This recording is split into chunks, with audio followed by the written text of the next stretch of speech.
Hoje vamos falar sobre o uso do S ou SS nas palavras. Se encontrarmos SS entre vogais, ele terá som de S. E se encontrarmos um S após uma consoante, ele também terá som de S. Vejamos alguns exemplos.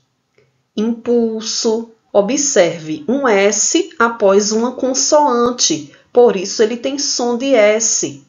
Passeata com dois S's, porque está entre vogais.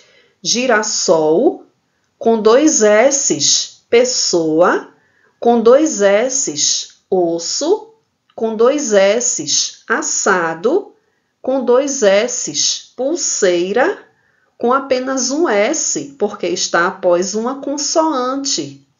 Vamos lá, continuando. Vassoura com SS, sossego com SS, carrossel com SS. Observe que o SS está entre vogais. Salsicha com um S, porque temos aqui uma consoante.